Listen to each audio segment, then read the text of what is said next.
I just got my hands on the new Nikon D3100, which is the one I have right here. My local Nikon representative just dropped it off yesterday, so super excited about reviewing this camera for two reasons. One, I reviewed the predecessor, the Nikon D3000, which is one of my favorite entry level DSLRs by far. Just did a lot of things right. And secondly, I've been reading some other camera reviews of the D3100, and also from what I understand, my Nikon representative was really excited about getting this into my hands because he felt that Nikon had improved on quite a number of significant factors here in this camera. So obviously very excited to test it out, and here it is. And just for clarity, let me point out it's not the kit lens it's mounted with here. It's the 50 millimeter f1.4 G lens. Great lens. Love it. So what makes this camera great? Well, there's really two buckets I want to cover off here. One is the quality. This camera is all about quality. It's quality that it's a brand new sensor in here, 14 megapixel sensor that shoots at 1080p HD video. The ISO level in an entry level camera is just blows my mind. Nikon's really worked some sensor magic because I did some comparison shots to my regular D700 full frame D700, and I have to say that it's almost just one stop behind. I have to say I'm thrilled with the ISO capabilities of this camera. It's really good, and the best I've seen in an entry level DSLR by far. The other thing, video quality is good. You know, you can set, it's great. You can set some of the shooting settings before you start recording. So that is fantastic. So really, you know, quality. That is one that is of the two pillars that this camera rests upon. That's the first pillar, that quality. Great still quality, great video quality. Great quality when you start hitting those higher ISO, which is something that's unheard of and unseen in other entry-level cameras that I've tested. So fantastic right there. So the other pillar that this camera rests on is ease of use. This camera is about quality and it's about ease of use.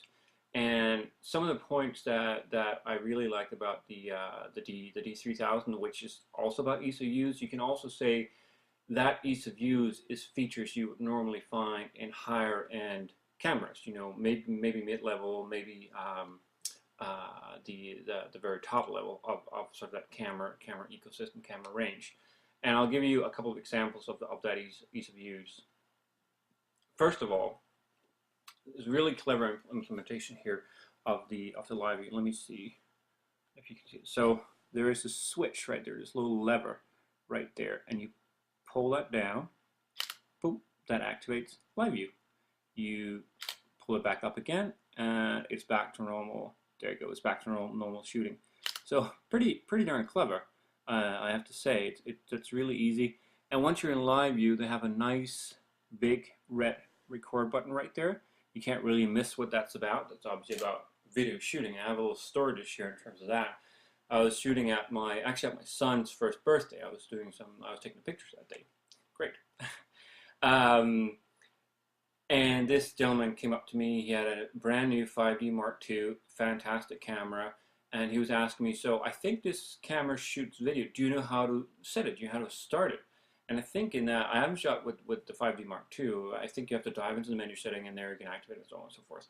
And I didn't know. I haven't shot with it. So this is, you know, if you picked up one of these, whether it's a big, nice red record button, other entry-level cameras and mid-level cameras have the same implementation with a nice red record button. You really, you know, you can't go wrong. This is where you have to press to start the video. So pretty darn easy to use. Another one, and this is one of my favorite features too, is the you can select the focal point. So you go in here in this setting right here. Let me see if you can see that right there. So that is the this is where it's at the AF area, either single point or a dynamic area. It doesn't really matter. And then I don't know if you can see that. I have to select this here again, and then you can see down there in the corner, right down there. Sorry, you can see there's sort of a graphical representation of how I am moving the focus point around and hitting the OK button, center set. So you're back to center. This is, this is how I like to do my photography. Either, regardless if I'm doing macro, wildlife, portrait photography, whatever it is, where I want, this is where I want the focus point, or this is where I want the focus point, or up here or down here. With this, I can set it, exactly where I want it, and I absolutely love that feature. And it's something um, I haven't seen that in other entry-level cameras, but I saw it, and it was in the D3000 as well, and it was one of the highlights that I pointed out in my previous video that's on here on YouTube as well. Another point that I really like is the menu. When let's see, so I'm in here. Let's say I go in under metering, and I select, okay, I really want spot metering this time. I go out and I take my picture. Now I want to go back and I want to change the metering mode. I hit menu again and it remembers where I was. I left at metering. Not all cameras are doing that, and it's fantastic that it remembers where you exit, because you go back there, you want to change something back, you don't have to go through the menu systems and where was metering? No, I was right there because that's where I was. That's where I left the menu system. So again, really, really good. Another feature is this right here. Let me dial down to recent settings. It's like a custom bank. You can set, these are the ones that I often go to, and then the most recent visited. See right here, there was metering at the top is the one I just visited. So it's sitting right there. So again, it's sort of like a custom bank of your most used settings, which is where I have ISO sensitivity setting, which is a feature I use a lot. And let me turn it on. So this is what's really good about Nikon, and it actually started out in some of their mid to high level cameras when they first introduced this feature, but it got floated down, got pushed down to the down to the entry level cameras, and it was in a D3000. It's one I really, really like. So you set it to on, and then you can decide, well, what is the maximum sensitivity I want to shoot with, and what is the minimum shutter speed I want to shoot at. And up here, you can actually set what ISO so that is the minimum. And it's sort of a set and forget feature. So you set the ISO. You set, I don't want to shoot below 125th of a second, or 1/250th of a second, or 1/60th of a second, or whatever it may be. You set the upper ISO that you're comfortable shooting at when you get to know your camera, be it 16, 3200, 64, 12, 800, beat whatever. You set that and you forget about it, and the camera does the rest. And therefore, you only have to worry about aperture and shutter speed. You don't have to worry about ISO. It's fantastic. I've seen auto ISO in a lot of other cameras, but I haven't seen this nice implementation, or sort of extra advanced implementation, where it can also set the minimum shutter speed, which is really nice. Yeah. Oh yeah. This is another feature that I love in here, that I don't always see in other cameras either.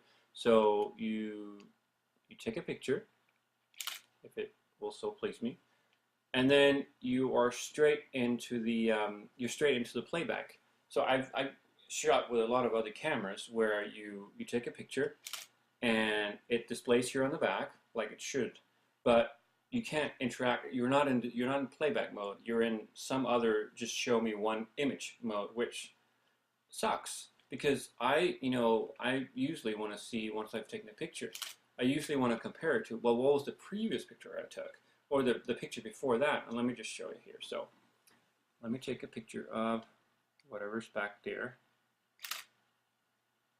There we go. Now I'm in playback, so I can jump between pictures. Right there, I'm jumping between pictures. I can get different information on there, which is great. So I am in playback mode, which is, I don't have to worry about taking a picture, show it here, jump, then press the playback button to go in and see what are my other pictures. So fantastic. You can program here the FN button, the function button. Let me see if I can get that on there. It's sitting right there. And right now I've set it up to, once you hit it, you get the ISO in there. So a little bit of customization there, which is great. Then they also have this lever right here, which is new, next to the mode dial button.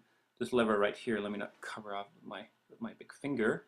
So this lever right there. So this is where you can set the release mode, be it single, multiple, self-timer, or quiet. The last piece of ease of use is actually the one that when you read the D300, D3100 brochure, is the one that Nikon is actually pointing out the most and stressing the most. And they have also a spot for it here. It's guide mode. And what guide mode is, I don't want to use the flash. You put in the guide mode. Let me walk you through this. A little bit complicated. It's in reverse, but we'll try. So I put it in guide mode. I have some different options here, but mainly it's a shoot. So they've beefed this up. So you have easy operation and advanced. I believe that was there as well last time, but what they've beefed up here is under advanced. Oh, come on. There. So you have different options here: freeze motion, freeze vehicles, show water flowing, so on and so forth. So let's take freeze motion. Oops, wrong one. There we go. So you see a little image there, and that image actually changes in terms of blurriness as I lower the shutter speed, which is what it should do. And I think it actually gave me a little warning. No. What does it say? No, it didn't say anything. Anyway, so see there, you can see the player is blurry, the soccer ball is blurry, but as I up the shutter speed, everything is sharp. So fantastic. The same actually works for, let me just show you water flowing. Kind of neat.